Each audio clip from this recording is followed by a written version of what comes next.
Ya, baik. Terima kasih, Teh Novi. Ini langsung materi atau gimana? Iya, betul teh langsung ke materi saja. Saya mau pastiin dulu audionya. Saya lagi di luar. Apa banyak noise suara masuk atau cuman suara saya cukup jelas ya? Sudah aman insya Allah teh. Ada aman. Ada noise di belakang nggak?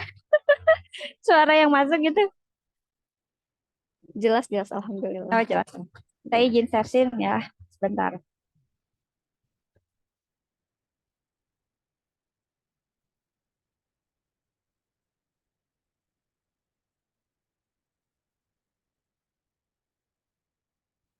Oke, bismillahirrahmanirrahim. Assalamualaikum warahmatullahi wabarakatuh.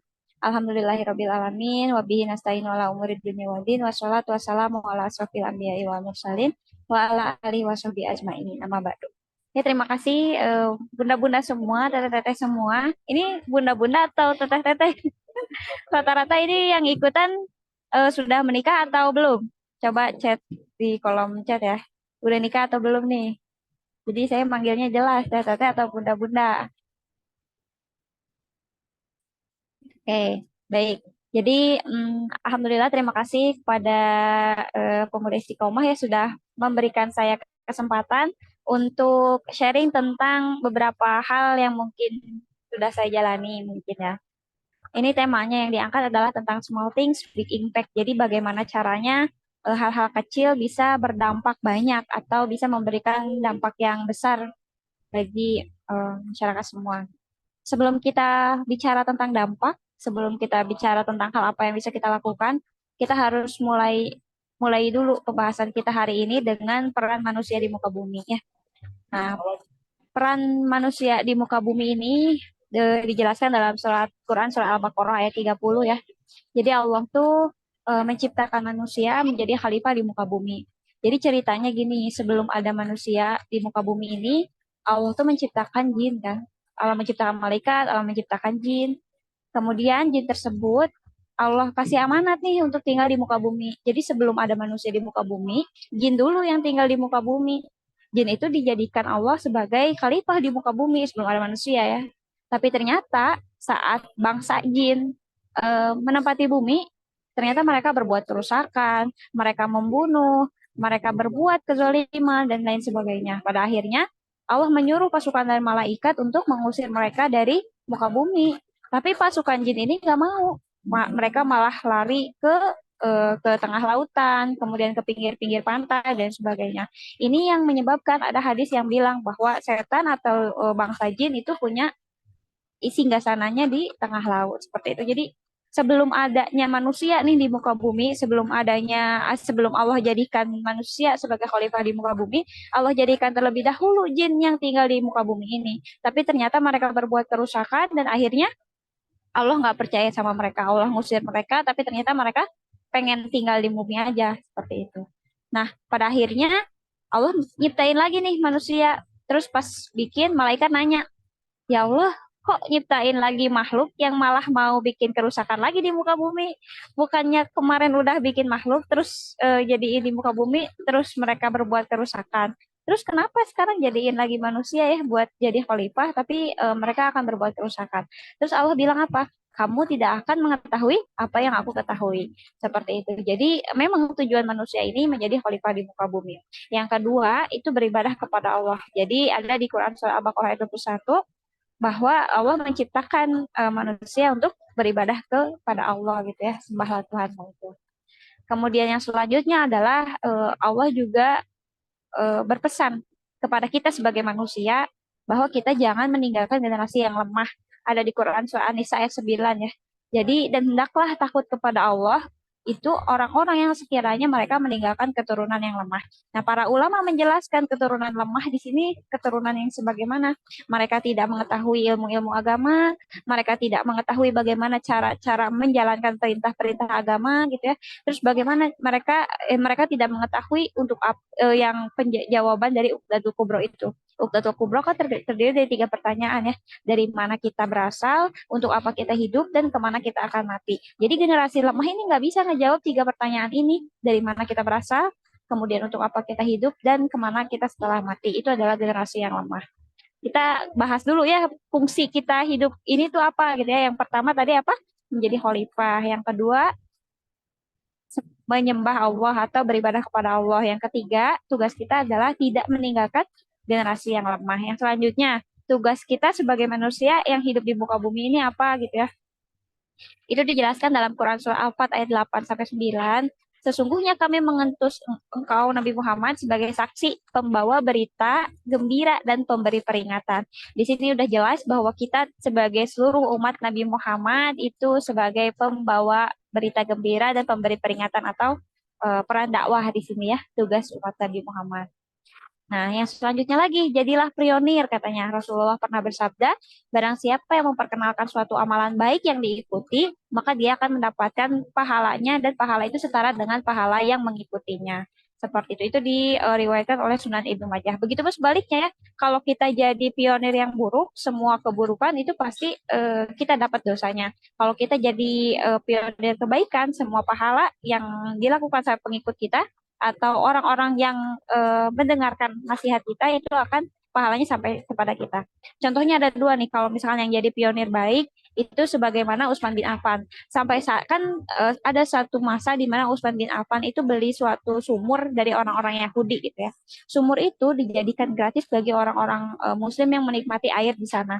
Sumur itu dari zamannya Utsman bin Affan sampai zamannya sekarang, bahkan sampai kota besar di Mekah, di Madinah sekarang udah besar, wakaf atas nama Utsman bin Affan masih ada, teman-teman. Jadi dari zaman Utsman bin Affan sampai sekarang airnya masih dimanfaatkan. Kemudian itu karena diwakafkan oleh Utsman bin Affan, berarti pahalanya dari zaman dulu, dari saat Utsman bin Affan membeli sumur itu sampai sekarang, itu pahalanya tetap ngalir. Bayangin, Utsman bin Affan yang udah meninggal, tapi pahalanya masih ada.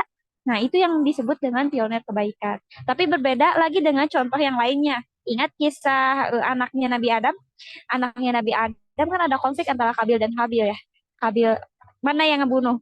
Habil membunuh saudaranya sendiri Habil. Maka dari sana semua kasus pembunuhan dari awal kehidupan zamannya Nabi Adam sampai kehidupan nanti di akhir zaman, semua orang yang melakukan kasus pembunuhan itu ya, baik di Indonesia kemudian di negara lain, semua orang yang melakukan kasus pembunuhan dari zaman Nabi Adam sampai akhir zaman itu dosanya ngalir ke anaknya Nabi Adam tersebut.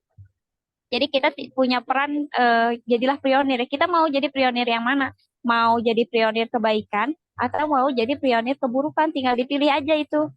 Itu riwayat dari Sunan Ibnu Majah seperti itu. Jadi sesungguhnya kita udah tahu ya bahwa fungsi kita tuh ada beberapa macam tadi ya. Ada sebagai khalifah di muka bumi, kemudian untuk beribadah kepada Allah, kemudian sebagai jangan meninggalkan generasi yang lemah, kemudian jadilah pionir kebaikan.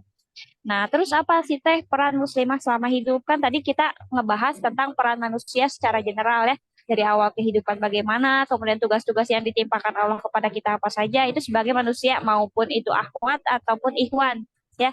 Sebagai seluruh umat manusia di muka bumi perannya itu. Terus yang spesifik peran muslimah selama hidup apa? Saya bagi menjadi beberapa peran di sini ya. Ada sebagai seorang hamba, yaitu hubungan antara diri kita dengan Allah.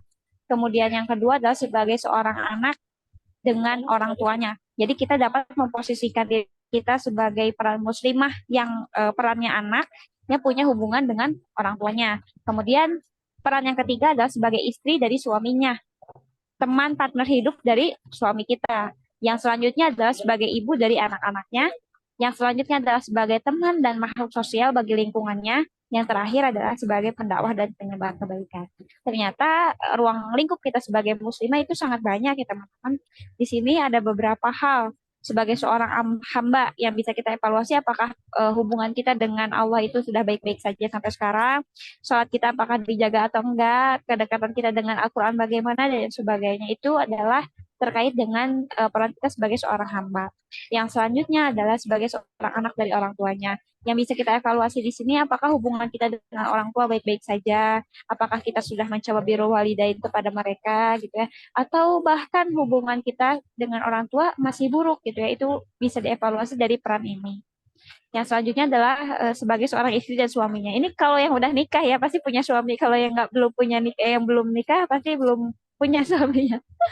Peran ini berarti belum, bagi orang-orang yang belum nikah, peran yang ke bawahnya di skip kecuali teman dan makhluk sosial dan sebagai pendakwah gitu ya. Nah, yang mau di highlight sekarang gitu ya, yang small thing big impact itu adalah sebagai dua peran terakhir, yaitu sebagai teman dan makhluk sosial dari lingkungannya itu sendiri, kemudian sebagai pendakwah dan penyebar kebaikan. Kita lihat nih teman dan lingkungan kita hidup sekarang. Apakah sudah mencerminkan orang-orang yang solih atau malah kita masih berdiam diri di lingkungan yang ternyata mengabaikan kebaikan itu sendiri gitu ya. Terus yang selanjutnya, apakah kita sudah berperan aktif sebagai pendakwah atau penyebar kebaikan atau belum gitu ya? Atau bahkan nauzubillah kita menjadi pionir keburukan seperti anaknya Nabi Adam tadi ya, nauzubillah. Oke. Nah, lalu bagaimana sih teh peran muslimah dalam dakwah gitu ya? Apakah kita harus berdakwah gitu ya? Kan kita tuh muslimah ya sama kerjaan sendiri atau sehari-hari aja sebagai ibu-ibu mah udah repot gitu ya. Apakah kita harus tambah peran di dalam dakwah? Ternyata, ayo kita lihat sirohnya dulu. Ini adalah warisan Ummahatul Mukminin dari zaman dahulu ya.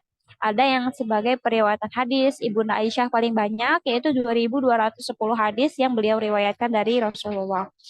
Kemudian banyak warisan hadis dari Ummahatul Mukminin lain seperti Ibunda Aisyah, kemudian Ummu Salamah, Ummu Habibah, Hafsah. Tapi, oh mungkin teh Ibunda Aisyah sangat banyak, berarti Ibunda Aisyah yang terbaik. Tidak. Angka kecil bukan berarti perannya kecil. Kenapa Ibunda Aisyah itu meriwayatkan banyak hadis gitu ya? Karena Ibunda Aisyah itu memiliki banyak waktu dengan Rasulullah, kemudian segala aktivitas Rasulullah Ibunda Aisyah perhatikan betul-betul gitu ya. Sehingga ketika Rasulullah meninggal dunia, banyak hadis yang diriwayatkan oleh Ibunda Aisyah.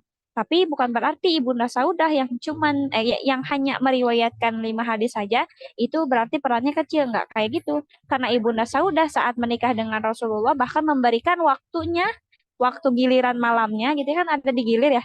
Kalau istri-istrinya Rasulullah kan punya waktu di gilir gitu ya. Sekarang malam ini ketemu sama Ibunda Aisyah, kemudian selanjutnya sama Ibunda Salamah dan sebagainya. Nah, sedangkan giliran Ibunda Saudah itu diberikan kepada Ibunda Aisyah. Jadi Ibunda Aisyah memiliki waktu yang lama dan dibandingkan dengan Ibunda Saudah seperti itu.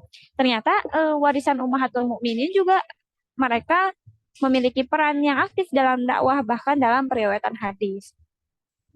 Yang selanjutnya, warisan Ummahatul Mukminin itu apalagi gitu ya?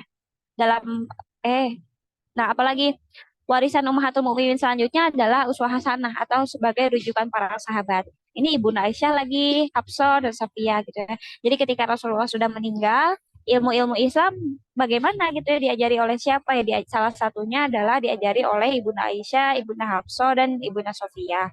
Yang selanjutnya adalah sebagai guru bagi para sahabatnya. Selain sebagai rujukan ilmu gitu ya, kayak kalau rujukan ilmu tuh kayak gini. Kayak misalnya ada sahabat yang meriwayatkan hadis. Nah, kevalidan hadis itu dipastikan oleh Ibunda Aisyah. Jadi para sahabat tuh nanya, Ibunda Aisyah apakah hadis ini pernah dijelaskan oleh Rasulullah atau pernah dicontohkan oleh Rasulullah atau enggak. Nah, itu sebagai rujukan para sahabat. Kalau sebagai guru, ini ketika Ibunda Aisyah misalkan menjelaskan tentang perkara hubungan komunikasi antara suami dan istri kepada para sahabat gitu ya. Terus bagaimana cara Rasulullah melakukan sholat malam. Nah, itu sebagai guru bagi para sahabat, Ibunda Aisyah dan Ummu Salamah gitu ya. Nah, ada juga nih peran dalam mengumpulkan Al-Quran, contohnya Ibunda Hafsah. Jadi Ibunda Hafsah itu ketika Rasulullah sudah meninggal dunia, di zamannya Abu Bakar Asyidi kan setelah Rasulullah meninggal kepemimpinan diberikan kepada Abu Bakar Asyidi.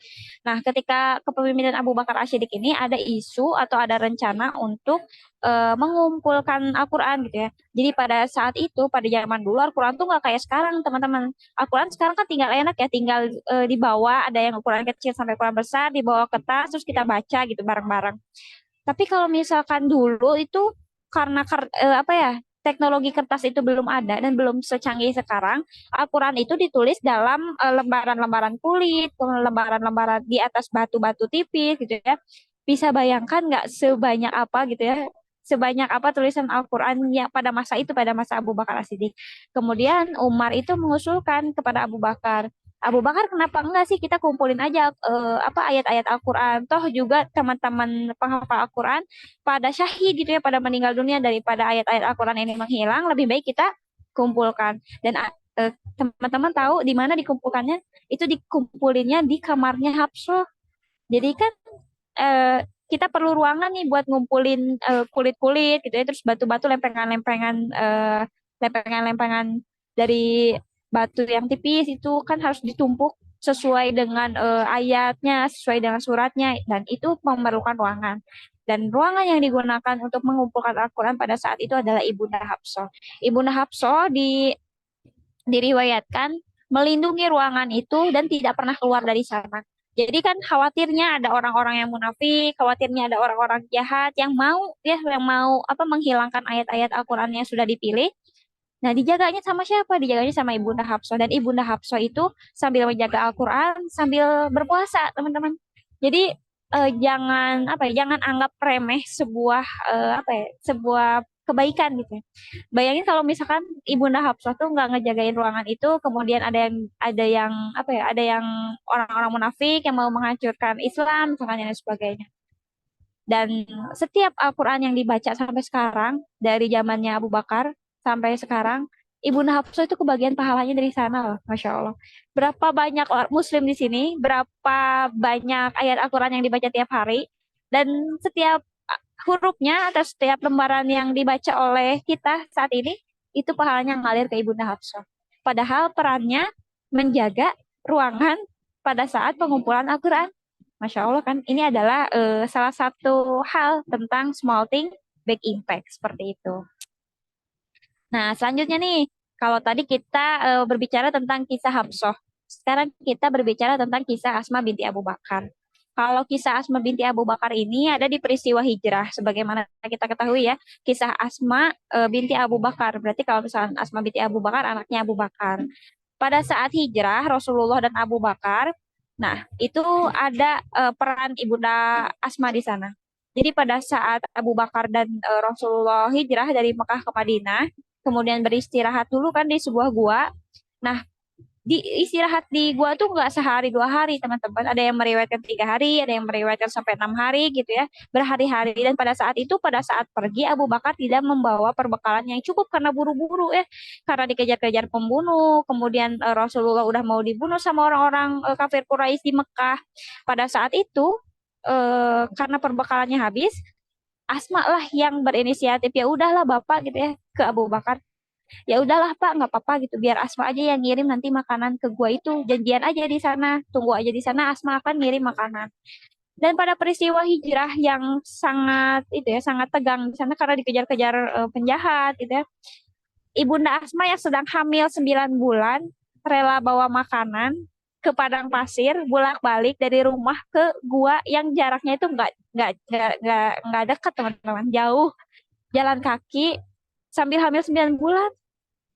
Kalau misalkan kita mau ngeluh hamil 9 bulan ya, perutnya udah besar, bawa-bawa makanan gitu ya, dan nggak bisa dibantuin sama orang. Kalau misalkan dibantuin sama orang, nanti orang-orang kafir Quraisy tuh ini ya apa, curiga, Asma mau kemana gitu ya, bawa-bawa makanan banyak terus dibantuin sama orang, oh ini jangan-jangan mau ke Abu Bakar sama Nabi Muhammad gitu ya, bisa-bisa mencelakai Abu Bakar dengan Nabi Muhammad. Tapi enggak kok, Asma tuh rela menyobekkan pakaiannya sebagian, dijadikan ikat pinggang untuk menyembunyikan sebagian makanan yang ia bawa untuk diantarkan kepada Abu Bakar dan Rasulullah pada saat peristiwa hijrah. Bayangin aja kondisinya lagi tegang, lagi hamil 9 bulan, padang pasir tuh panas banget dan jaraknya nggak jauh. Bolak-balik setiap hari nganterin makanan. Nah, itulah peran dari Asma binti Abu Bakar dalam menjadi pionir kebaikan gitu ya. Ada juga nih kisah Asma. Teh, aku mah cuman ibu rumah tangga, misalkannya yang udah nikah. Teh, aku mah cuman ibu rumah tangga, apa yang bisa aku lakukan untuk menjadi pionir kebaikan misalnya. Asma juga ibu rumah tangga kok, teman-teman. Asma tuh nggak pernah ikut perang. Terus cuman di rumah aja gitu ya, nemenin ngurusin cucian, ngurusin rumah dan sebagainya. Tapi peran Asma ini menjadi sebagai ibu rumah tangga itu ngedidik anak-anaknya. Jadilah Abdullah sama Urwah ini menjadi salah satu panglima perang yang sangat hebat gitu ya. Tiap perang ikut dan sebagainya. kisah anak-anaknya itu sangat luar biasa. Bahkan suaminya yang dilayani sepenuh hati oleh ibu rumah tangga ini memiliki kiprah yang sangat baik di di syiar Islam kala itu. Jadi jangan khawatir kalau misalnya kita cuma ibu rumah tangga aja, nggak punya apa-apa, terus peran kita dianggap kecil gitu ya. Udah Asma juga cuma ngantar makanan. Kalau misalkan kita pikir sekarang lah cuma ngantar makanan doang, tapi ya itulah salah satu peran yang diambil oleh Asma binti Abu Bakar dalam hal small things big impact tadi seperti itu. Ada lagi nggak teh kisahnya? Ada banyak.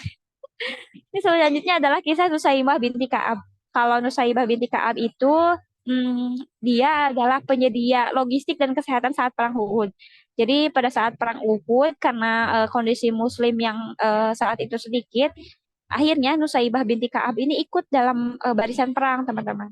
Tapi awalnya Nusaibah ini ikut untuk menyediakan logistik. Jadi kayak misalkan ada panah yang patah, balik lagi ke penyedia logistiknya gitu ya. Jadi yang ngamanin persediaan logistik kayak perbekalan, kemudian persenjataannya rapi atau enggak gitu. Terus kalau misalkan ada yang sakit-sakit, ya tim medis lah gitu ya. Kalau misalkan zaman sekarang mah mungkin tim medis.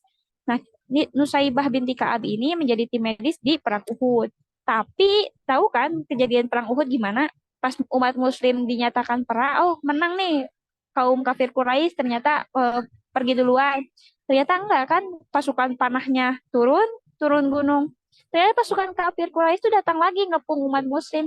Di sana Rasulullah di apa ya, di persekusi habis-habisan gitu ya. Ada yang manah, ada yang nomak dan sebagainya.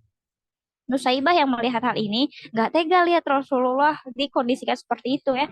Bahkan kalau misalkan diceritain mah orang-orang kafir Quraisy itu mukul kepalanya Rasulullah gitu ya. Mati kamu, mati kamu, mati kamu dalam kondisi seperti itu ya. Bagaimana mungkin gitu ya Nusaibah diam saja di tim medis tersebut. Akhirnya dengan persediaan yang ada saat itu di sekitarnya gitu ya ada panah dan ada satu tombak gitu kalau nggak salah. Ada panah satu tombak. Nusaibah tuh nekat teman-teman pergi ke depan Rasulullah, terus melindungi Rasulullah selama belum ada sahabat yang datang. Jadi kalau misalkan diceritain secara detail perang Uhud kayak gimana, ada sahabat yang datang di depan Rasulullah meninggal. Nggak berapa menit meninggal, datang lagi yang lain meninggal kayak gitu. Jadi per ininya cepat gitu. Nusaibah yang melihat kekosongan akhirnya datang dan melindungi Rasulullah sampai di tubuh Nusaibah itu ada 12 luka tombak dan panah. Kemudian ada yang meriwayatkan di lehernya ini lukanya sangat parah sampai berbekas seperti itu. Itu adalah kisah Nusaibah binti Ka'ab yang awalnya cuman beresin logistik gitu ya, nyediain obat-obatan.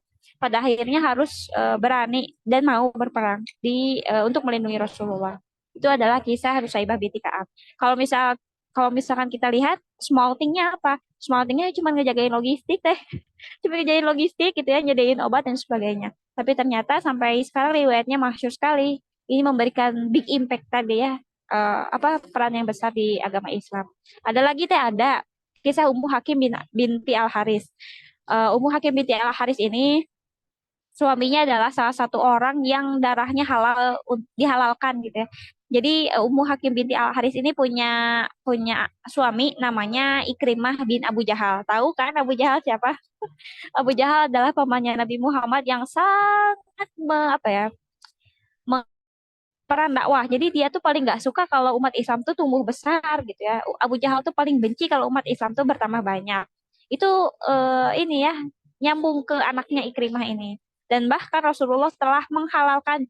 Jadi ke para sahabat kalau kalau mau ngebunuh Ikrimah halal. Bahkan darahnya tuh halal untuk dibunuh gitu teman-teman. Tapi karena Ummu Hakim binti Al Haris ini punya ketertarikan dengan Islam, kemudian masuk Islam duluan, akhirnya beliau membujuk suaminya untuk masuk Islam. Bayangin ngebujuk suami yang yang sifatnya kurang lebih 11-12 sama Abu Jahal gimana? Gimana susahnya itu dan akhirnya alhamdulillah ya atas izin Allah, atas hidayah Allah juga Ummu Hakim binti Al Haris ini berhasil untuk membujuk suaminya masuk Muslim. Dan setelah Ikrimah masuk Muslim, beliau banyak mengikuti perang, itu perang Tabuk, Yarmuk, dan sebagainya. Hingga sampai membunuh 7 tentara Romawi sehari setelah hari walimahnya, seperti itu. Nah, dari kisah-kisah sebenarnya banyak banget ya kisah yang bisa kita ambil yang mencerminkan small things big impact tadi. Tapi kita hanya terbatas waktu juga gitu ya, nggak bisa diceritain semua. Silahkan bisa cari sendiri. Ini yang harus kita pahami, wanita dan perubahan ya. Jika ada perumpamaan yang bilang, jika kau ingin merusak sebuah peradaban, maka rusaklah dulu ibunya. Maka jika kita ingin membangun sebuah peradaban, apa yang harus dilakukan? Yang dia harus dilakukan adalah bangunkan dulu ibunya. Ibunya sudah sampai mana nih pemahamannya? Ibunya sudah sampai mana nih pengajarannya kan gitu. Jadi kalau misalkan nggak mau peradabannya rusak, ya ibunya juga jangan rusak gitu ya. Kalau misalkan nggak mau peradabannya buruk, ya ibunya dulu yang sedari dini harus baik gitu ya, menjadi pionir kebaikan tadi seperti itu. Lalu mulai dari mana sih Teh gitu ya? Aku pengen kok jadi pionir kebaikan. Aku pengen punya small thing big impact tadi. Tapi mulai dari mana? Ya mulai dari niat dan tujuannya dulu yang pertama. Yang pertama mulai dari niat dan tujuannya dulu. Karena ada diriwayatkan dalam beberapa hadis bahwa sesungguhnya setiap perbuatan itu tergantung dengan niatnya. Dan sesungguhnya setiap orang itu akan dibalas berdasarkan apa yang diniatkan.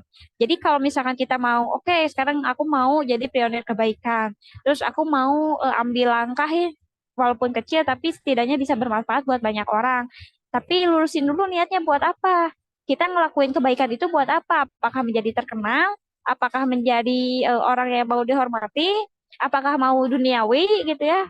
Atau mau apa? Nah, harus dilurusin dulu niatnya. Karena Allah akan memberikan sesuai apa yang kita niatkan. Kalau misalnya kita maunya terkenal, oke nanti Allah kasih terkenal. Kalau udah terkenal apa lagi? Mau ngapain lagi? Kan bingung. Jadi makanya mulai dari niat dan tujuannya. Kalau mau melakukan small thing big impact tadi, niatnya apa dan tujuannya apa seperti itu. Yang selanjutnya adalah mulai dari diri sendiri. Kita nggak bisa melakukan kebaikan kalau kita nggak kenal sama diri kita sendiri. Man arofa nafsahu arofa robbahu. Jadi barang siapa yang mengenal dirinya, sungguh ia telah mengenal Tuhannya. Kenali dulu diri kita sendiri. Oke, aku mau melakukan hal kecil yang bisa ngebantu gitu ya, atau hal kecil yang menjadi pionir kebaikan tadi. Tapi mulai dari mana? Ya kenali diri sendiri dulu. Aku sukanya di mana ya? Nggak bisa semua orang dipaksain. Nggak bisa semua orang dipaksain harus nulis gitu ya, harus dakwah di media sosial dan sebagainya. Kalau misalkan nggak bisa ngomong di depan, kalau tremor di depan gimana? Nggak bisa juga kan? Terus kalau misalkan nggak bisa juga semua orang kayak Ustadz Adi Hidayat gitu ya, hafal Al-Quran sampai letak-letaknya di mana, Masya Allah, tabarakallah gitu. Nggak bisa semua orang kayak Ustadz Adi Hidayat ya, karena Allah juga nggak nyuruh kita buat jadi seperti Ustadz Adi Hidayat kok gitu ya. Allah menyuruh kita untuk menyampaikan kebaikan. Maka dari itu kenali potensi diri kita apa. Misalkan saya sukanya nulis, ya oke boleh nulis. Mungkin nulis tentang apa yang disukai dan pasti ada nilai kebaikannya di sana. Aku sukanya ngomong, ngomong bisa sekarang ada bikin podcast kayak atau bikin apa kayak gitu ya yang terkait dengan ngomong tadi. Aku sukanya ketemu orang teh. Oh, kalau misalkan ketemu orang berarti ikut ke komunitas kayak gitu ya. Bikin suatu kajian dan sebagainya. Itu bisa dilakukan asal kita tahu dengan siapa diri kita sendiri seperti itu. Yang selanjutnya apa? Mulai dari yang bisa dilakukan. Yang tadi kalau misalkan udah kenal diri sendiri, oh aku sukanya nulis teh, berarti yang bisa aku lakukan adalah menulis. Ya menulis apa ya? Nulislah tentang kebaikan yang disukai oleh diri sendiri tadi kan, makanya kenali diri sendiri, potensinya di mana gitu ya. Kalau teh aku mah nggak tahu tuh ya kelebihan aku apa gitu, ngomong nggak bisa gitu, materi masih sedikit dan sebagainya. Ya kenali aja dulu atau bisa dimulai dengan apa yang disukai. Jadi kalau misalkan sukanya tentang nulis, nulis, sukanya tentang ngomong, ngomong gitu ya. Sukanya tentang ngehandle acara, berarti ikut ke komunitas buat ngajain kajian dan sebagainya kan banyak. Dan lakukan. Jadi ya mulai ya, dari yang bisa dilakukan dulu kayak misalkan tadi nulis dan lain sebagainya. Terus mulai dari sekarang. Kalau ditanya, teh aku udah kenal diriku, potensiku misalkan nulis, kemudian mulai dilakukan dari yang bisa dilakukan ya nulis tadi teh karena mungkin kondisinya bisa nulis, ada waktunya buat nulis dan sebagainya. Lalu gimana teh apa yang harus dilakukan? Mulai dari sekarang teman-teman. Jadi jangan terlalu banyak berpikir, mulailah dari sekarang pikiran dari hal yang bisa dilakukan secepatnya dengan segera. Jadi pikirkan bahwa kebaikan ini nggak bisa ditunda.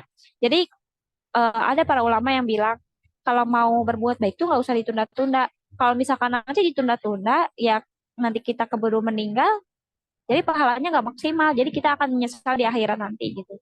kalau kebaikan ditunda-tunda. Selama itu baik, ya lakukan sekarang gitu. Jadi sekarang misal kenali dirinya apa, sukanya apa. Sukanya nulis, oke nulis aja. Terus kalau misalkan kapan teh nulisnya, ya udah sekarang. Nulisnya di mana? Teh sekarang bisa nulis di berbagai media gitu ya. Di status WhatsApp bisa, di grup WhatsApp bisa, di Telegram bisa gitu ya.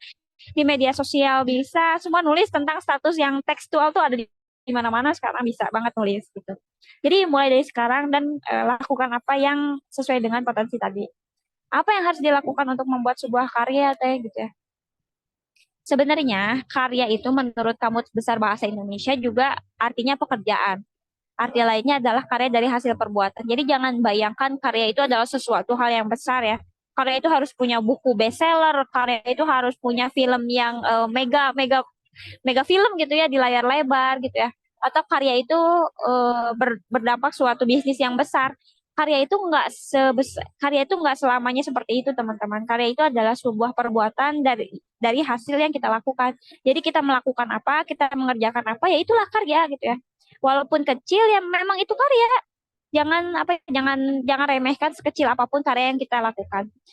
Jadi mulai dari diri sendiri kan tadi saya bilang mulai dari sekarang. Jadi apa yang tanyakan dalam diri sendiri, apa yang ingin dilakukan, apa yang akan dihasilkan dan apa yang akan dibuat.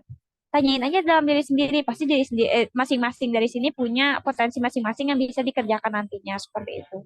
Karya itu tidak selalu ingat ya, ini sebagai motivasi aja. Karya itu tidak harus selalu langsung jadi besar. Tetapi hal-hal besar itu dikerjakan dari hal-hal kecil yang bahkan tidak diakui oleh orang lain.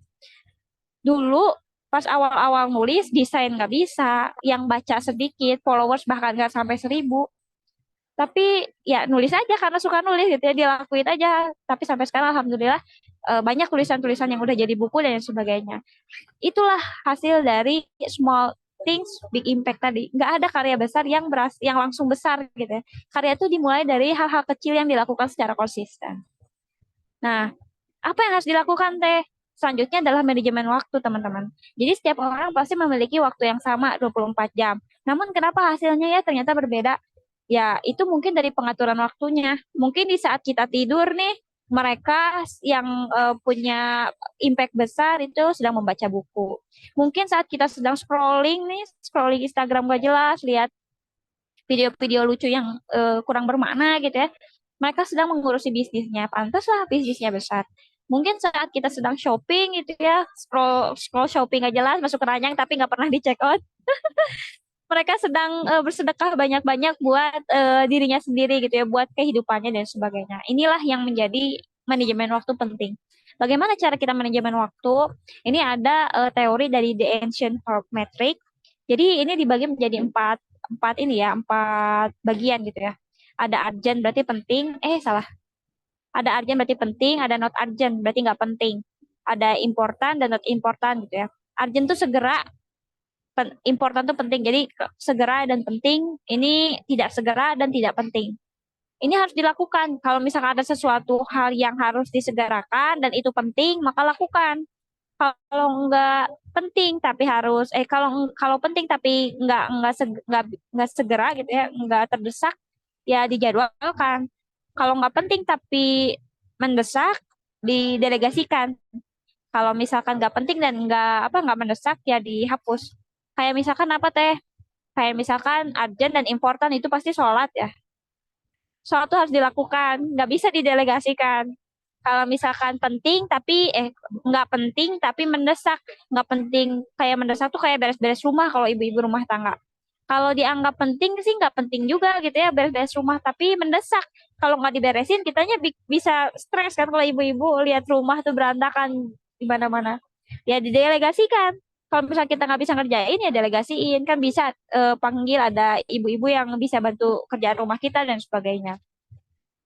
Ada hal yang penting tapi nggak mendesak, kayak misalkan penting nggak mendesak tuh kayak apa ya, kayak misalkan nih jadwal kajian gini, jadi ada kajian nih misalkan hari hari hari Sabtu jam 1 gitu ya. Hari Sabtu jam 1 ya udah dijadwalin aja di sini, nggak mendesak juga karena bisa dijadwalkan kan, seperti itu.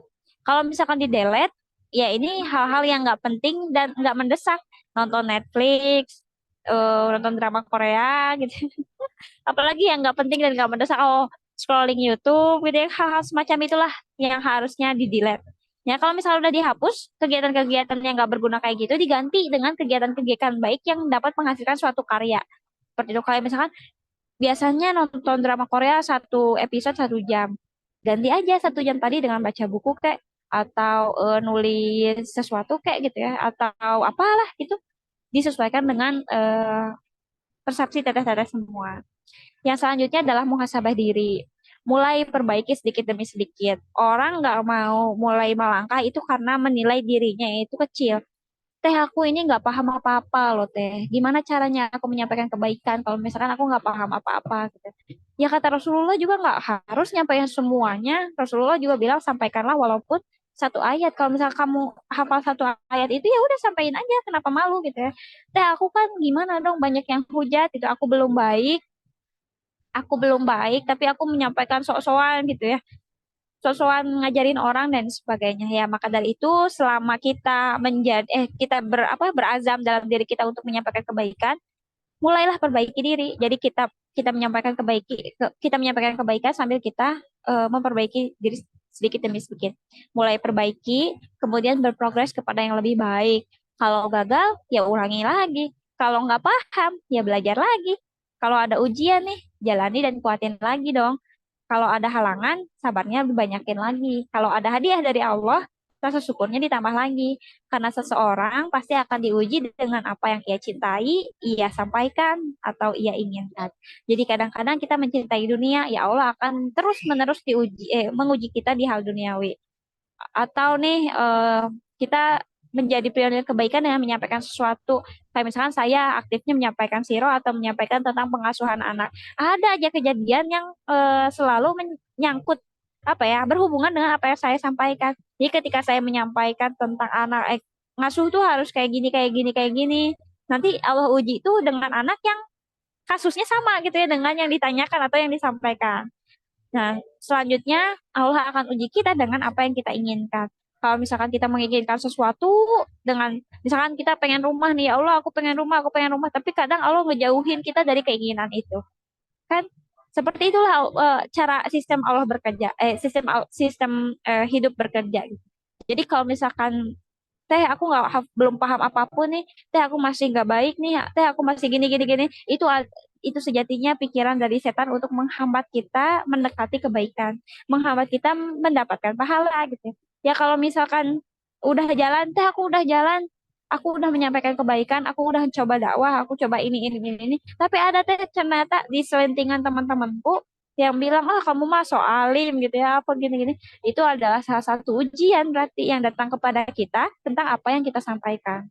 Jadi kalau misalkan orang lain menilai kita soalim dan lain sebagainya, ya is oke nggak apa-apa. Karena yang kita perlukan adalah penilaian dari Allah, bukan penilaian dari manusia, teman-teman. Kayak gitu ya. Nah, yang selanjutnya adalah cari teman seperjuangan. Karena dakwah itu berat, teman-teman. Nggak bisa sendirian. Jadi, jika tidak bisa bertahan sendirian, mulai cari teman seperjuangan. Biasanya Allah akan dekatkan kepada mereka yang memiliki frekuensi yang sama dengan kita. Kalau misalkan saya tentang siroh dan pengasuhan anak, saya dikumpulkan dengan orang-orang yang sefrekuensi juga, yang bergerak di pengasuhan anak juga, yang bergerak dengan suka siroh juga, dan sebagainya. Kemudian biasanya Allah akan memberikan pertolongan asal kita konsisten dan mau berubah atau mau menjadi bagian dari orang-orang yang menolong agama Allah. Seperti itu. Jadi kalau misalkan kita dirasa berat gitu ya ngejalanin dakwahnya atau dirasa berat gitu ujiannya ya banyak orang yang ngomongin soalim lah inilah gitu ya atau banyak yang ngehujat ya kamu mah nggak tahu apa-apa kenapa berani-beraninya menyampaikan gitu, dan sebagainya ya berarti kita harus cari teman seperjuangan gitu ya. Kita carinya di mana? Banyak. Carinya di komunitas ada atau carinya ke guru-guru. Jadi kalau misalkan kita mau ngebahas tentang parenting nih, cari guru parenting yang dikira memiliki visi misi yang sama dengan kita, kemudian belajar dari sana. Nanti di sana juga kita akan dikumpulkan dengan orang-orang yang sefrekuensi. Seperti itu, teman-teman. Nah, contoh realnya dakwah itu tidak kaku. Jadi kalau misalkan dibilang dakwah itu kaku, dakwah itu nggak asik ya, dakwah itu ngebosenin, ada kok banyak contoh realnya bahwa dakwah itu nggak kaku.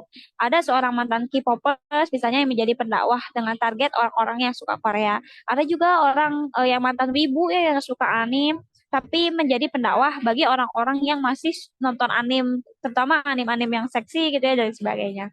Kemudian ada seseorang yang memiliki luka pengasuhan, misalkan kehidupan kehidupan masa kecilnya dihadapkan dengan bapak yang kasar, misalkan atau pertengkaran rumah tangga ibu bapaknya yang luar biasa hebat, sehingga dia punya luka pengasuhan yang luar biasa. Ternyata justru Allah pengennya dia menjadi pendakwah di bidang pengasuhan, misalnya kayak gitu.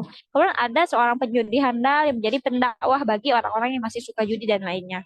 Mungkin ada sebagian orang yang menemukan titik temu dari dakwah atau tujuan hidupnya itu dari kehidupan yang biasa saja gitu ya. Kehidupannya lurus-lurus aja gitu ya. Oh, aku potensinya di sini, berarti aku dakwah di sini, misi misi hidupku untuk menyampaikan ini, misalkan dan sebagainya. Tapi kebanyakan ingat ya ini, kebanyakan manusia itu memiliki tujuan hidup dan misi hidup yang akan disampaikannya sebagai nilai kebaikan dari pionir kebaikan tadi, itu dari kepedihan hidup, teman-teman, dari ujian hidup yang paling pedih yang dialami oleh dirinya, itu bahkan bisa menjadikan pembelajaran baginya untuk disampaikan kepada orang lain. Jadi kalau misalkan kita punya ujian hidup yang paling sakit, yang paling apa ya, yang paling kita ngerasanya berat banget ngejalaninnya, mungkin saja Allah ngasih pelajaran bagi teteh-teteh semua untuk disampaikan kepada orang lain. Jadi kalau misalkan kita dapat ujian yang berat banget, terus kita pelan-pelan ambil pelajaran dari ujian yang kita jalani itu, ya barangkali dengan ujian itu Allah pengen kita untuk menyampaikan kepada yang lain seperti itu. Jadi kebanyakan orang memang menemukan tujuan hidupnya dari kehidupan yang biasa saja. Tapi nih, kebanyakan manusia itu menemukan tujuan hidupnya dari kepahitan ujian yang dia alami. Itu.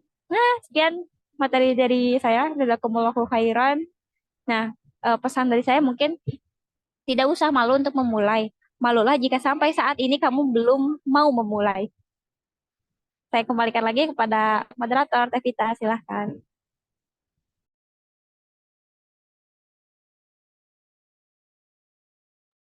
Baik, Masya Allah, Tabarakallah ya. Semakin seru nih teman-teman semua. Pasti sudah penasaran nih dan sudah menyiapkan banyak pertanyaan nih yang mau kita pertanyakan kepada pemateri kita hari ini. Karena Masya Allah sekali ya dari apa yang dipaparkan tadi oleh Teh Ikma, kita itu sebetulnya tidak kekurangan figur ya Teh ya. Banyak sekali contoh-contoh dari muslimahnya sendiri.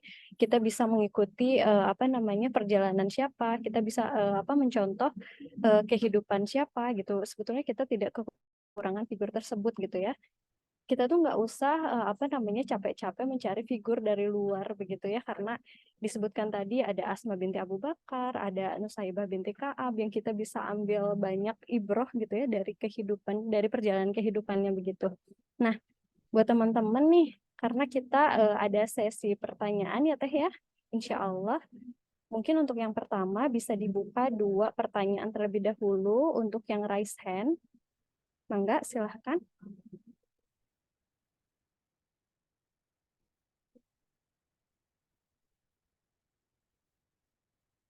Ada yang mau bertanya secara langsung kah?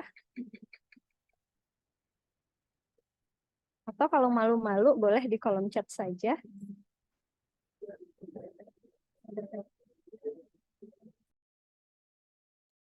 Kesempatan banget nih, biasanya perempuan banyak banget yang mau diceritain ya.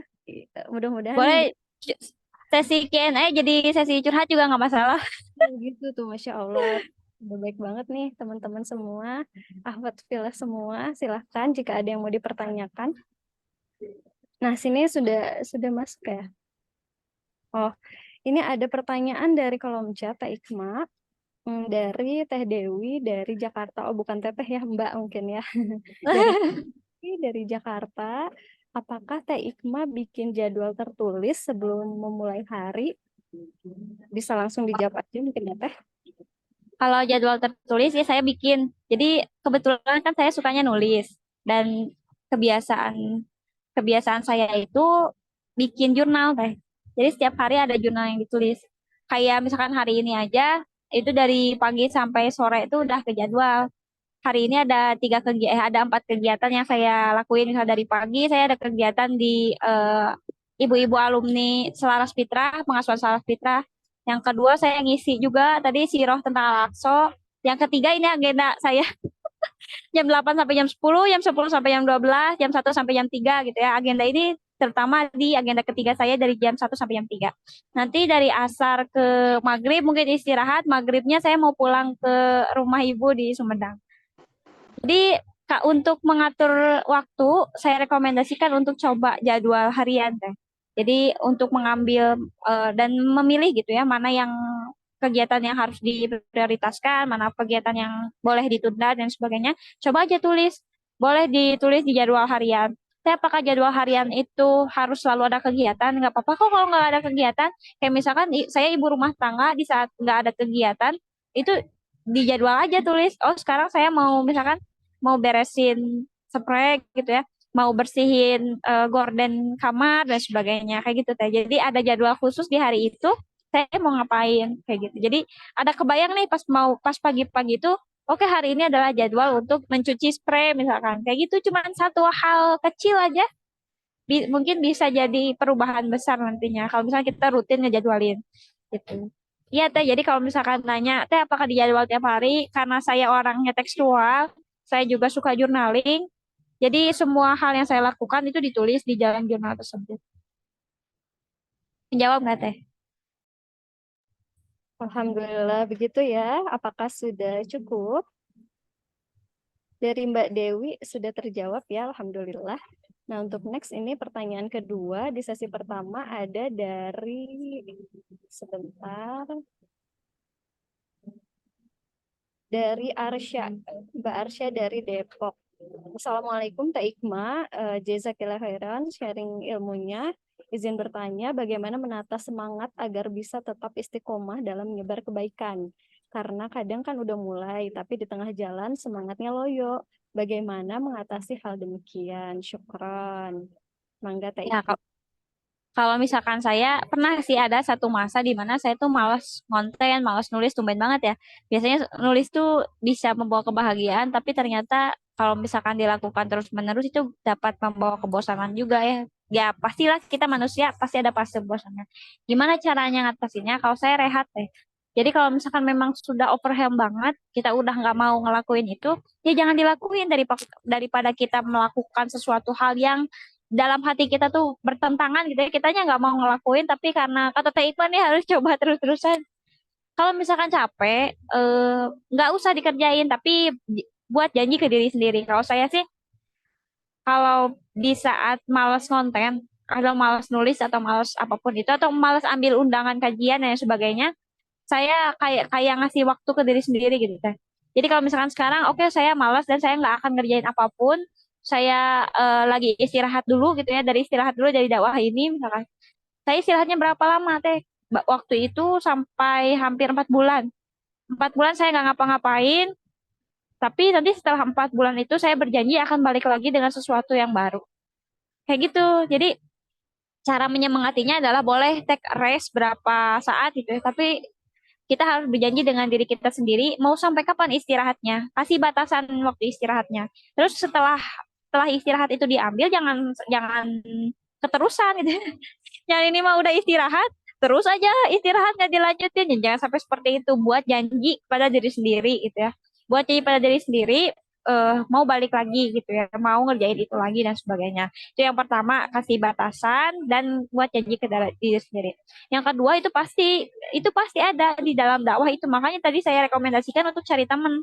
Kalau saya karena penggiat, bukan penggiat apa ya, sukanya di bidang siroh dan pengasuhan anak, jadi kumpulnya sama orang-orang siroh, orang-orang yang suka apa ya, neliti-neliti tentang atau ngebahas tentang pengasuhan anak dan sebagainya. Ya, kumpul di situ atau cari komunitas yang ada di situ. Kalau misalkan di Bandung ada kan komunitas Selaras Fitra misalkan, atau di kelas-kelasnya Ustaz Haris atau Hasan ada juga gitu ya, pengasuhan berdasarkan fitrah based education dan sebagainya. Kumpul di situ. Teh kan komunitas harus keluar gitu ya. Aku mah males keluar dan sebagainya. Enggak harus keluar, teman-teman. Sekarang tuh komunitas tuh ada via online di dalam grup juga ada. Asalkan kita terkoneksi dengan mereka, insya Allah semangatnya masih ada kok. Terus yang selanjutnya kalau misalnya kita mau jadi konten kreator juga sekarang banyak komunitas yang memfasilitasi konten kreator gitu ya. Dari mulai cara ngeditnya gimana, kemudian diajarin itu ini sampai bagaimana cara menghasilkan uang di konten kreator juga itu sangat memungkinkan asal kita mau.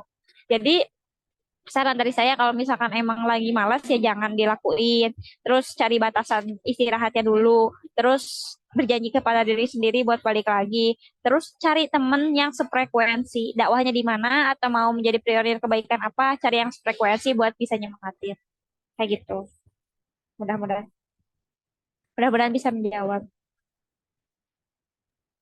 Masya Allah, tabarakallah. Sudah jelas ya Teh ya. Alhamdulillah. Ini ada pertanyaan lagi Teh untuk sesi kedua Boleh, ya. boleh. Kembali Boleh, karena boleh. kita punya waktu sampai jam 3. Jadi sebelum Mm-mm. asyar, Insya Allah. Jadi kita lanjut lagi ke sesi pertanyaan berikutnya. Baik, ini ada dari salah satu followersnya Teh Ikma, dari Teh Ulfi, katanya beliau pengen tahu nih cara pembagian waktu dari Teteh dari membuat konten, mendengar kajian, dan melakukan aktivitas lainnya selama seharian dari bangun tidur sampai tidur lagi dan apa namanya bagaimana caranya untuk bisa menjaga semangatnya gitu ya mungkin relate ya sama pertanyaan yang tadi karena kadang-kadang nih ada titik jenuhnya begitu. Mangga Teh. Mau dijabarin. Sebenarnya jadwal harian tuh nggak pasti fix ya, tergantung dengan kegiatan hari itu. Jadi kayak misalkan hari ini karena saya agenda full dari pagi sampai sore, entah itu ikut komunitas Kesalahan Fitra, terus ada tiga jadwal kajian yang harus saya isi.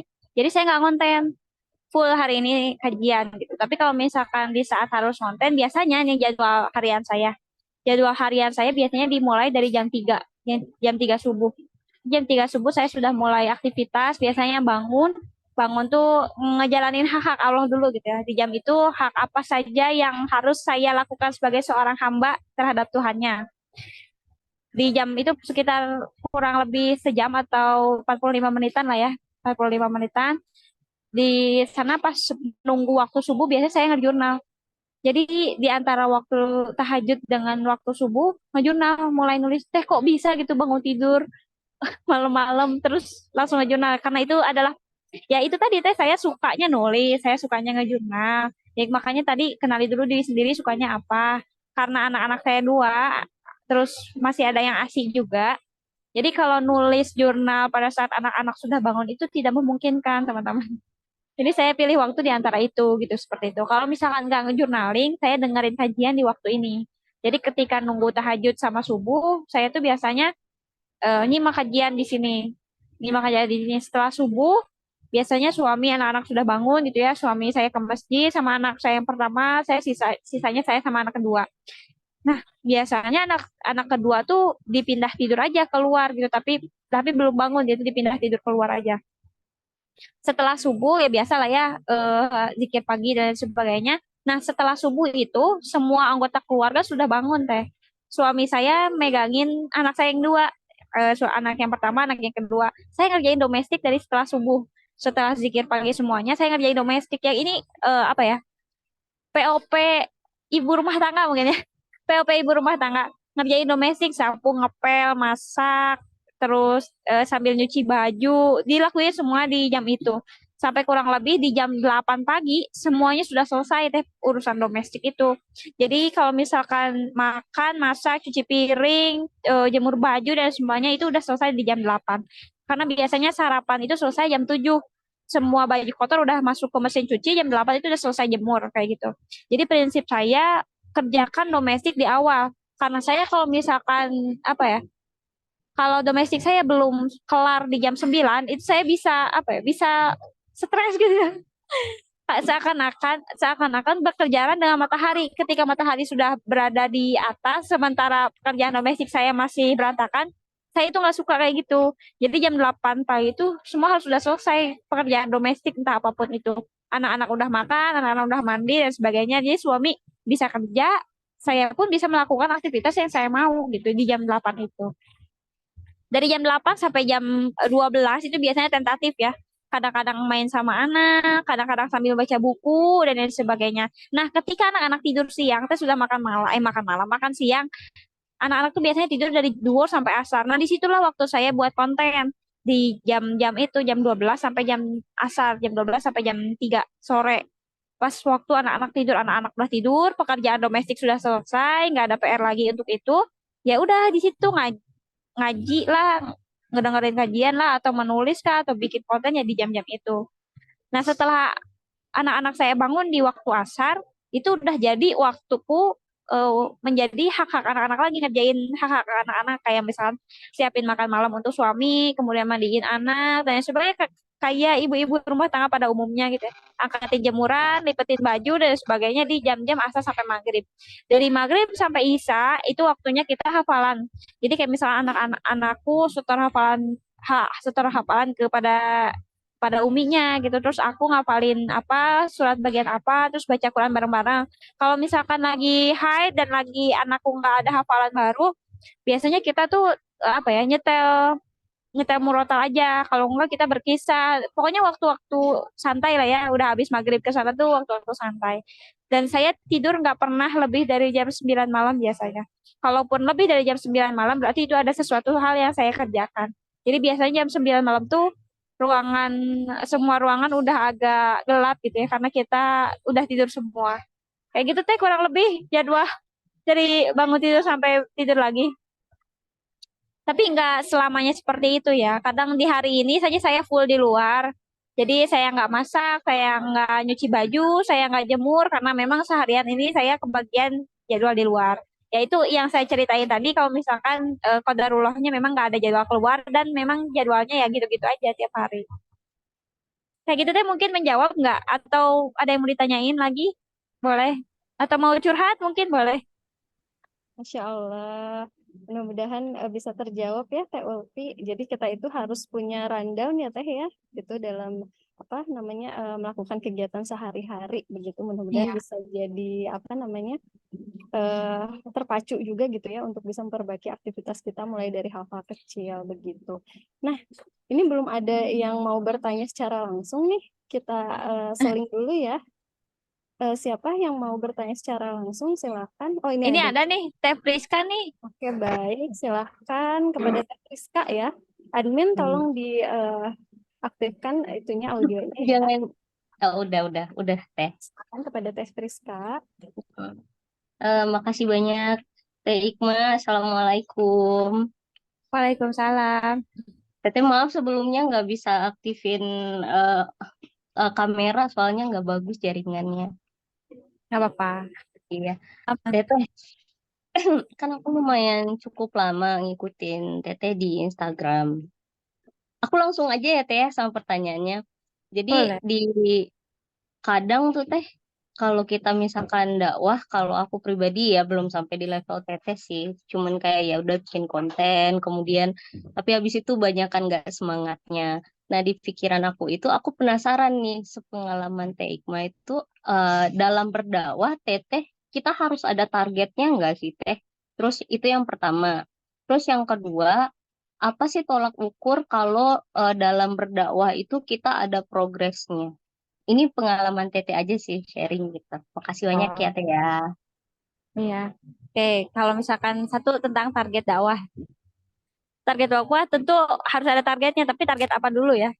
Soalnya beda-beda. Kalau misalkan targetnya duniawi ya udah gitu ya, jangan dihiraukan. Tapi kalau misalkan target-target target dari kalau bagi bagi saya ya ada beberapa target yang harus diperhatikan dalam mulai berdakwah. Yang pertama itu target dari diri kita sendiri. Kayak misalkan diri kita sendiri ini targetnya mau nyampain apa gitu, belajar apa. Kalau saya kan awalnya tuh cuma resume kajian. Awal perjalanan saya bikin konten atau mulai dakwah tuh karena bikin bikin resume kajian doang. Itu jadi keresahan saya. Jadi waktu waktu awal lahiran, saya tuh ngerasa down banget, kok ilmu agama segini-gini aja gitu ya. Terus mau dengar kajian tuh rata-rata panjang banget ya, 1 jam, 2 jam. Dan di mana itu buat ibu-ibu yang habis lahiran tuh kayak udah males duluan gitu dengar, atau kalau misalkan dengar sambil tiduran kan ketiduran duluan. Pada akhirnya ya udah saya bantuin ibu-ibu itu buat ngeringkas waktunya gitu, biar saya tidurnya sebentar tapi biar ibu-ibu lain bisa dapat ilmunya. Akhirnya saya resume kajian di situ. Nah, di sana target saya tuh cuman ngeresume aja kok. Kalau ngeresume aja mah kayak gini-gini doang nggak akan berkembang diri saya sendiri ya. Target untuk diri saya sendiri.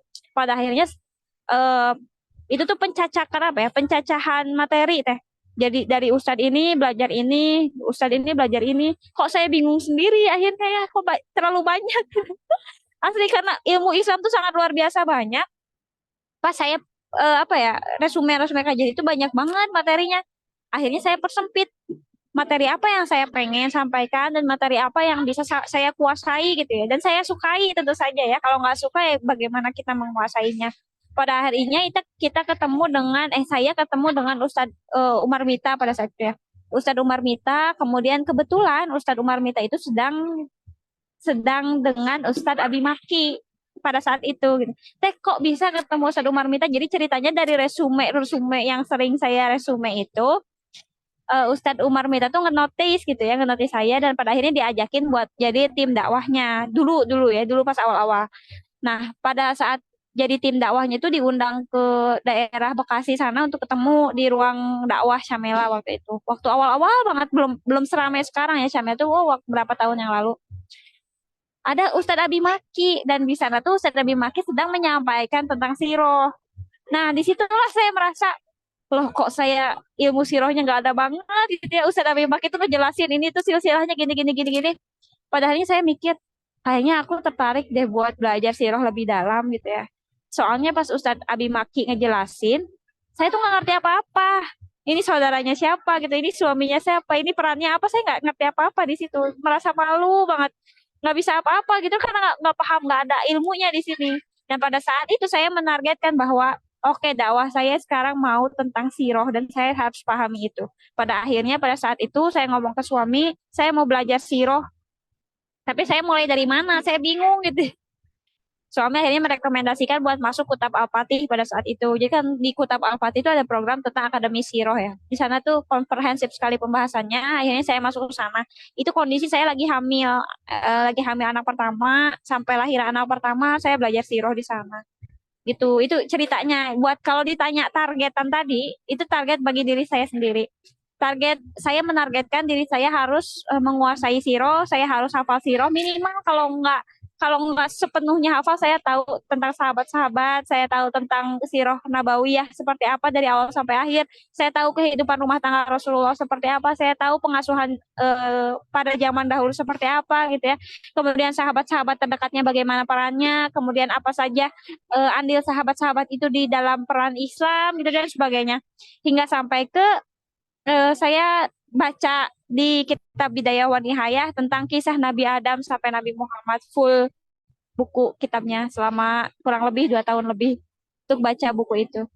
Tuh itu target untuk diri saya sendiri teh. Jadi kalau misalnya ditanya target, saya yang pertama itu target untuk diri sendiri. Mau belajar apa, mau sampai mana, mau paham apa, dan mau menyampaikan apa yang sekiranya bisa disampaikan dengan pede gitu ya, dengan pede dan dengan mata yang berbinar-binar.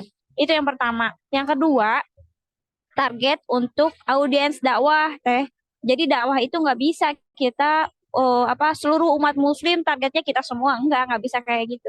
Jadi kan target dakwah itu sempit ada yang kayak misalkan dakwahnya itu tentang fikih ya udah fikih aja target dakwahnya tuh orang-orang yang pengen nyari fikih seperti itu. Kalau saya target dakwahnya kan tentang siroh dan pengasuhan anak ya biasanya. Jadi target-target audiens saya gitu atau penonton saya atau target jemaah saya gitu ya kalau nggak jemaah atau apa ya yang mau dengerin saya ngomong gitu intinya yang mau dengerin saya ngomong yang mau nyimak materi saya itu adalah orang-orang yang punya luka pengasuhan yang kebingungan mulai ngasuh dari mana terus nggak tahu gitu ya belajar siroh dari mana nah itu adalah target-target dakwah saya gitu saya nggak akan masuk ke orang-orang yang bisnis Islamiyah gitu ya tentang muamalah Islamiyah atau bagaimana mengembangkan bisnis secara Islami gitu saya nggak akan masuk ke situ karena saya nggak tahu ilmunya dan itu juga bukan target dakwah saya seperti itu jadi kalau misalnya ditanya target ada dua yang satu adalah target untuk diri sendiri yang kedua adalah target apa yang mau mendengarkan target sasarannya apa gitu yang mana dan apakah dakwah itu berhasil atau tidak. Ternyata kalau ini ditanya indikator dakwah itu berhasil atau tidak, kita nggak bisa tahu ya dakwah kita berhasil atau enggak. Tapi kalau misalkan mau tahu indikatornya, kalau misalkan target diri kita udah terpenuhi, kayak misalkan tadi saya pengennya belajar siroh dan akhirnya sampai saat ini saya juga masih belajar gitu. Tapi pada saat sudah memahami sampai sini, sudah jelas ya sudah gitu itu udah bisa dilakuin ya itu berarti kita udah sedikit berhasil. Yang kedua, eh, target jemaah dakwahnya gitu ya atau pembacanya. Nah, kalau misalkan biasanya sih kalau misalkan di jemaah-jemaah itu ada evaluasi bulanan dari saya ya. Kayak misalkan audiens kan kalau di Instagram tuh ada insight ya. Ada insight terus itu wanita umur berapa tahun, di daerah mana, itu sudah menikah atau belum. Kalau misalkan Instagramnya sudah di-upgrade jadi yang profesional, itu ada insight-nya kayak gitu. Jadi itu kebentuk sendiri. Kalau misalkan mau tahu indikatornya berhasil atau enggak, lihat aja insight dari hasil karya yang kita bikin. Itu targetnya kemana nyasarnya. Kalau misalkan nyasarnya ke sana, berarti ya udah tepat sasaran seperti itu. Gitu teh. Tapi Iya. ya panjang ya jawabnya kan ditanya pengalaman. Jadi aduh, kalau ditanya pengalaman mah begitulah kisahnya, sangat rumit. Afwan satu lagi Boleh nanya. boleh. Misalkan kalau kita dakwah tuh salah nggak sih Teh? Kalau misalkan kita ngerasa ya, kok orang kayak nggak ada yang tertarik gitu dengerin, kok kayaknya dakwah aku nggak ada progresnya, kok kayaknya sia-sia gitu ya. Apakah itu tanda kalau kita itu masih pengen dilihat manusia itu salah ya Teh? Atau gimana sih biar bisa sampai di level, oh aku memang kerjanya itu benar-benar karena Allah, jadi nggak ada rasa sedih gitu kalau misalkan dakwah kita gitu belum jauh gitu mencapai orang-orang gitu Teh. Teh Afwan mute. Afwan teh masih di mute. Kalau kata Agim, guru saya di pesantren juga saya pernah pesantren sama Agim. Kalau kata tuh kalau misalkan masih ada rasa kalau konten kita sepi, kalau kita nggak dilirik orang, terus kitanya sedih, terus kitanya pundung, berarti itu kita masih ada ria, pengen dilihat sama manusia. Jadi kalau misalkan ya nggak apa-apa sih, eh ingat perjalanan apa ya? Perjalanan ini pengalaman lagi ya. Pas awal-awal konten, pas awal-awal nulis, desain desain saya jelek, tulisan saya jauh dari EYD, ilmunya juga ilmu dari Ustadz bukan ilmu sendiri gitu ya yang disampaikan. Terus nggak berani juga ngomong sama orang lain gini karena saya nganggap ilmu saya masih kurang. Selama kurang lebih 3 tahun konten di Instagram, nulis di Instagram, di blog dan lain-lainnya, nggak ada pertambahan followers. Nggak ada pertambahan followers sama sekali. Yang dilirik juga malah teman-teman saya tuh nanya, Instagram kamu mah nggak seru kata ya, isinya tulisan-tulisan sama tulisan-tulisan semua, terus ya gitu sama teman-teman dekat juga nggak pernah ngepost foto tentang kehidupan pribadi atau apalah gitu ya. Ya gimana lagi. Akhirnya ya nanti juga kalau misalkan kitanya konsisten jalanin terus sabar terus minta doa sama Allah, ya Allah apakah ini dakwahku udah tepat di segmen ini gitu ya, apakah memang amanahku di sini gitu ya. Kalau misalkan memang betul ya mudahkan, nanti juga Allah ngasih jalan sih. Tapi kalau misalkan memang udah bertahun-tahun, misalnya udah 5 tahun 10 tahun misalnya berdakwah tapi nggak ada hasilnya atau memang nggak ada apa ya, nggak ada followersnya banyak dan sebagainya, evaluasi lagi niat kita. Kita ini memang mau berdakwah buat Allah nyari pahala yang banyak atau kita pengennya followers kita yang banyak atau kita pengennya diundang sana sini biar kitanya terkenal. Nah, itu yang harus dievaluasi. Jadi tujuan sama niat kita apa? Atau jangan-jangan juga setelah dievaluasi mungkin kita nggak cocok di sana, Teh. Jadi kalau misalkan saya sukanya siro, saya nyampainya fikih misalkan. Saya bergelut dengan fikih terus-terusan. Ini tata cara sholat yang benar, takbiratul ihram tuh begini, begini, begini. Segmen saya kata Allah bukan itu, ya berarti harus pindah haluan. Kita harus berani belajar yang lain dan mencoba hal lain. Seperti itu. Pasti Oh iya. ada, harus dievaluasi bareng-bareng sih itu, sama muhasabah diri. Oh iya bener sih Teh. Makasih banyak ya Teh ya sharingannya. Jazakillah khair Teh.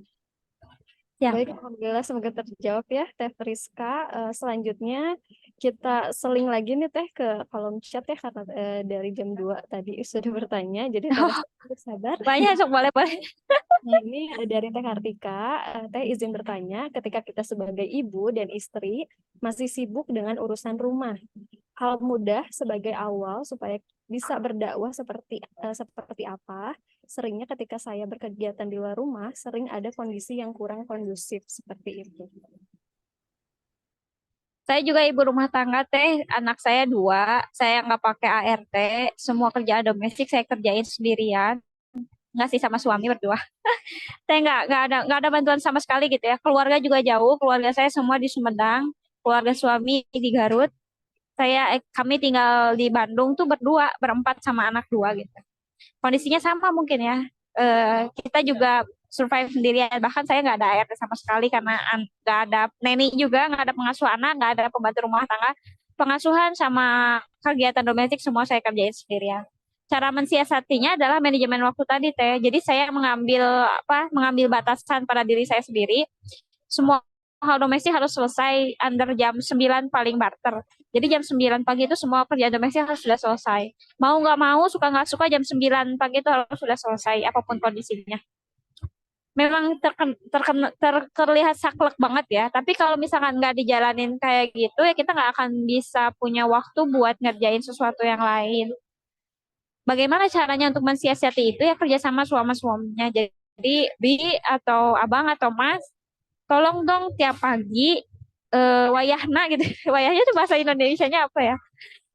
Tolong jaga anak gitu, tolong jaga anak dari pagi-pagi di saat saya bikin makanan gitu ya, masak, di saat saya sapu ngepel, di saat saya ngerjain tugas domestik. Jadi nanti kamu juga pergi ke kantor dalam keadaan aku yang mentalnya sehat baik-baik saja, anak terkondisikan dan sebagainya. Dan aku juga punya waktu untuk mengerjakan sesuatu yang lain yang aku suka.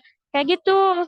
Jadi pagi-pagi itu setelah suami pulang dari masjid, suami itu secara otomatis pegang dua anak gitu ya. Entah itu mau berantakan di kamar gitu ya, di atas kasur main-main apalah itu terserah.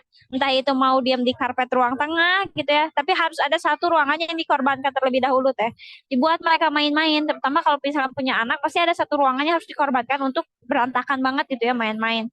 Nah di sana kitanya jangan scroll HP dari pagi. Jadi ketika udah bangun ya siap mengerjakan kerjaan domestik ya, sapu ngepel gitu ya, masak, cuci piring, cuci baju, jemur, semuanya saya kerjain sendiri gitu ya, kayak gitu.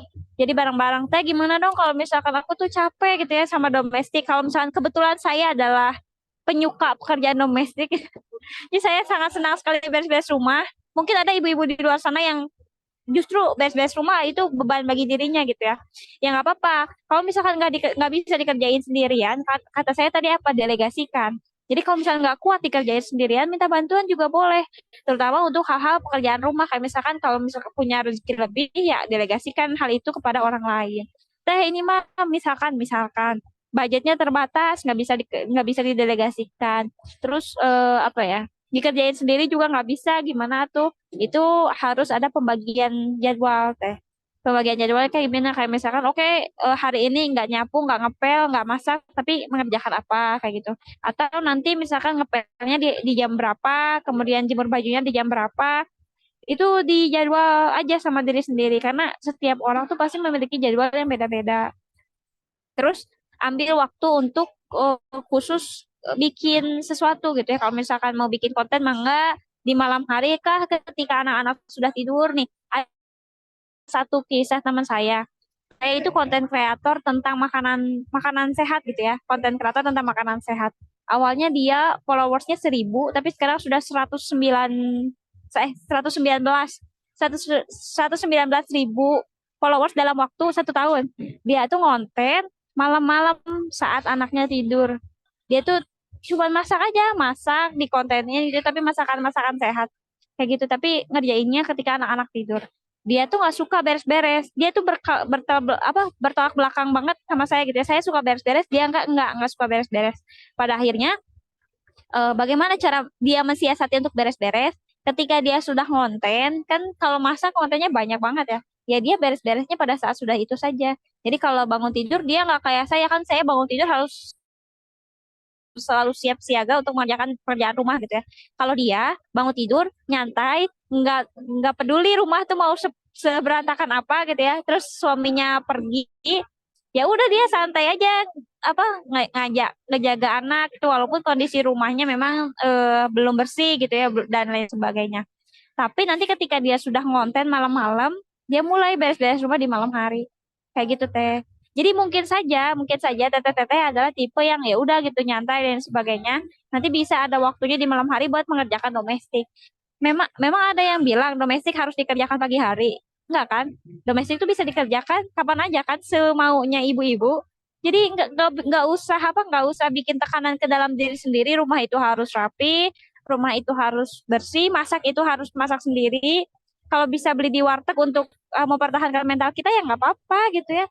Kalau misalkan kita bisanya beres-beres malam juga ya nggak apa-apa, nggak ada yang maksa buat beres-beres pagi-pagi itu.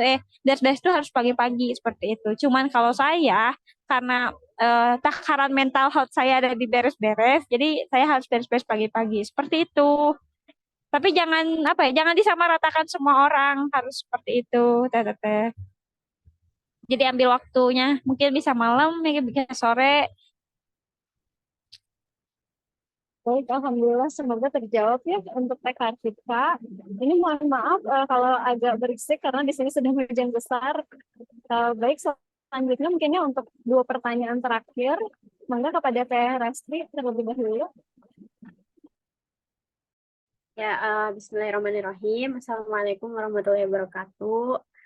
Eh, izin bertanya ya, Teh. Masya Allah, luar biasa ya, menarik banget apa namanya materinya gitu. Kalau tadi sebenarnya nyambung sama yang Teh Friska itu ya, Teh. Jadi mungkin kan sekarang beda ya zaman dakwah kita tuh zaman dakwah di media sosial gitu, di mana semua orang apa namanya kayak kita mendekat apa kalau kata Ustadz Umar Mita tuh mendekatkan diri pada teras orang lain gitu ya. Jadi kadang kita tuh oke, kayaknya aku fokus di nulis nih gitu misalnya. Terus tiba-tiba ketika lihat sosial media ada orang yang ngomong, apa kayaknya aku ngomong aja ya.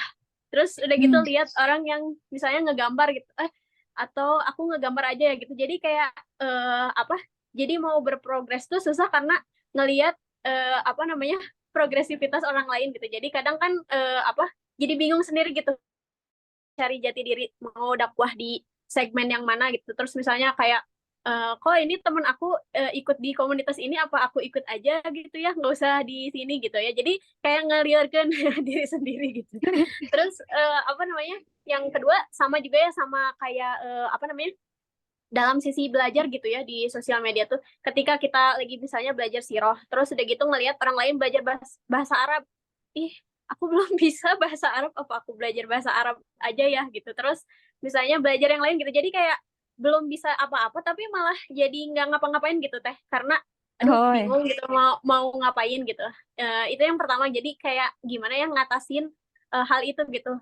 Apa namanya, hal untuk biar udah gue yang ini aja dulu gitu, jangan ngelihat yang lain gitu.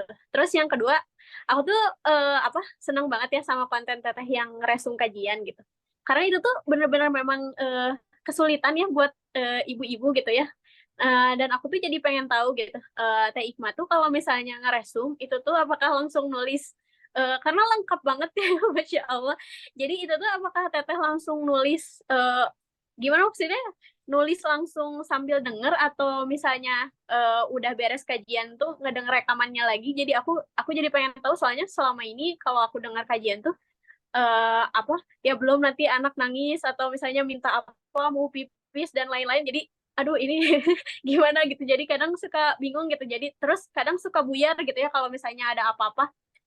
Terus nyari waktu untuk ngelengkapin si resume teh kadang aduh kapan lagi, udah we nggak jadi bikin resume gitu, karena kan itu tuh sebenarnya buat diri kita sendiri juga ya si resume teh gitu. Jadi aku pengen tahu juga sih tips triknya bikin resume biar lengkap dan ya terarsip gitu kan. Kalau kadang juga aku kalau misalnya nulis resume teh udah we ada kertas apa ambil gitu, taunya udah we nggak dibaca lagi gitu.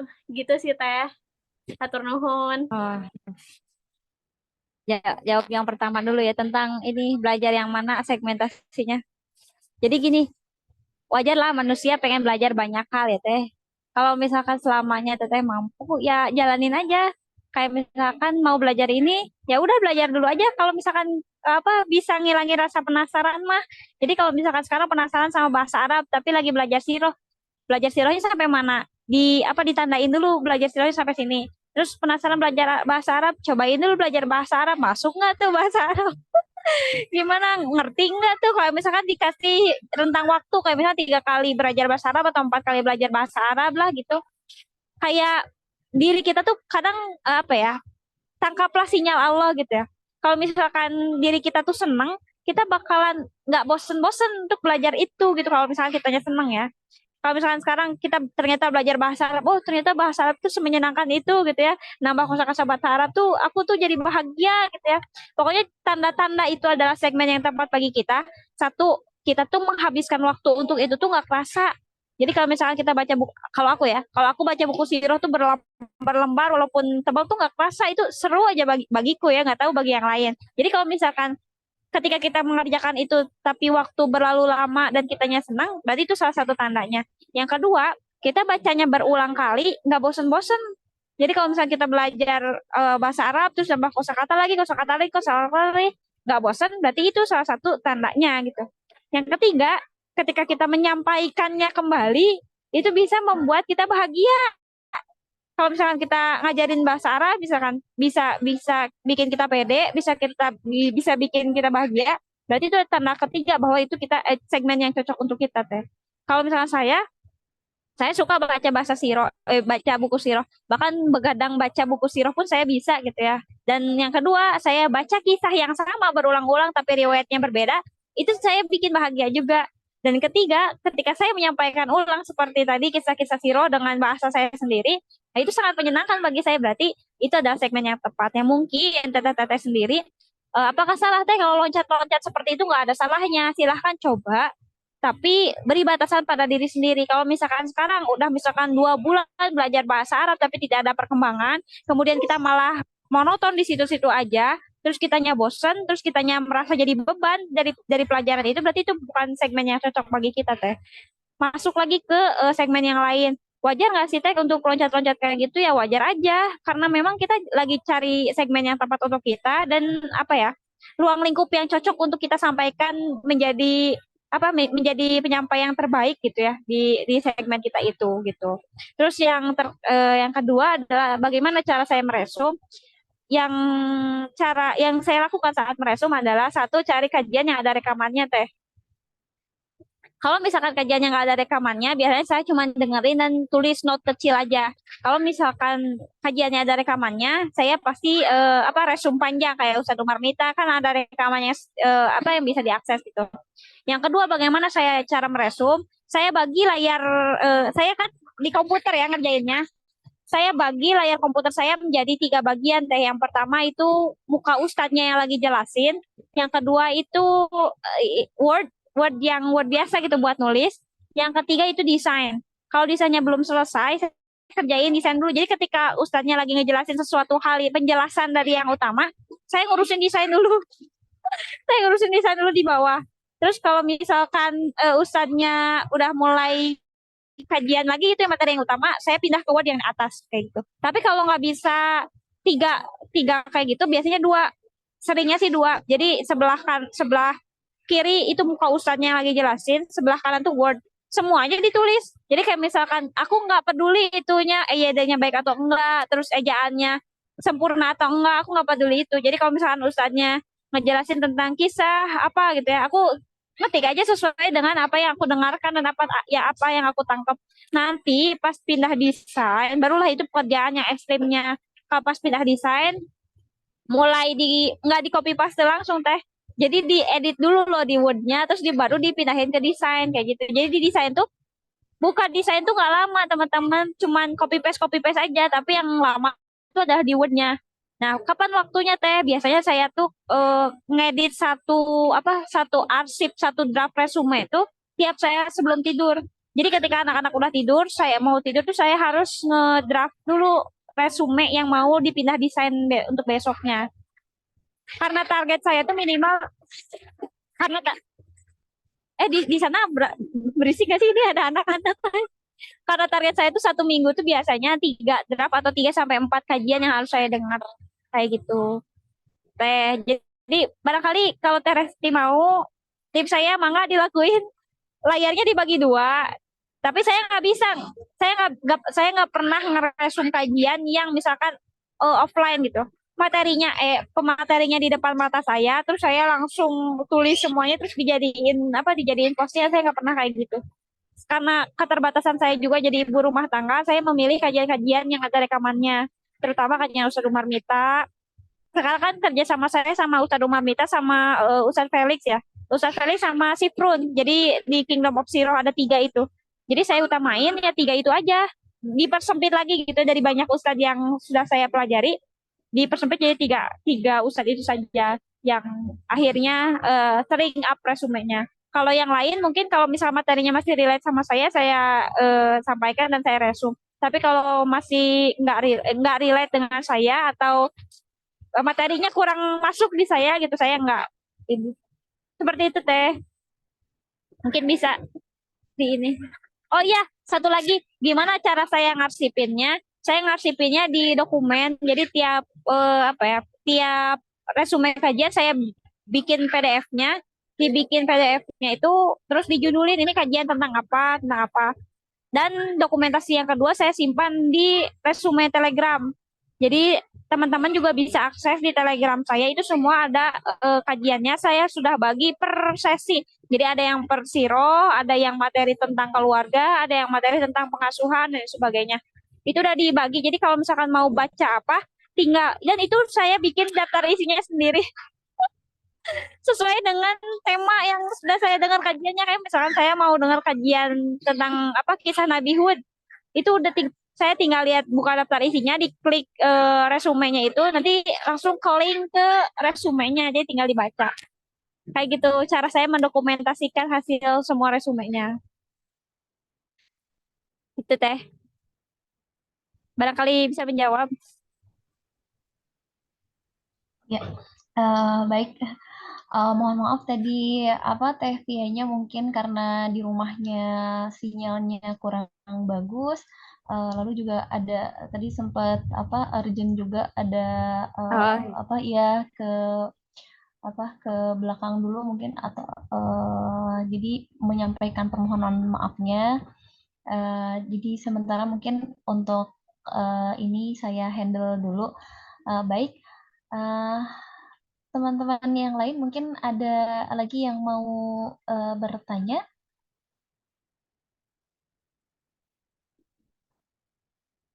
Saya cek dulu.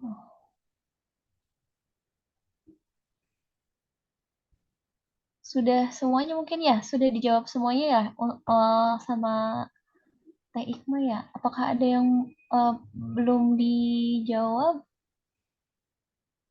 Khawatirnya terlewat pertanyaan di chat.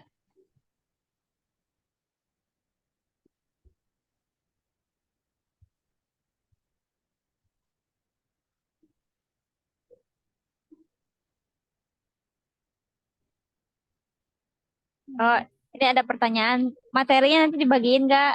Materi PDF tadi nanti aku kasih ke ini ya Teh. Yang ini. Ke panitia ke panitia, nanti materi ya. PDF-nya aku kasih ke panitia. Boleh disebarluaskan atau tidak? Semua materi yang aku buat silahkan disebarluaskan. Baik, Mau Masya itu Allah. resume, mau itu video, mau itu materi.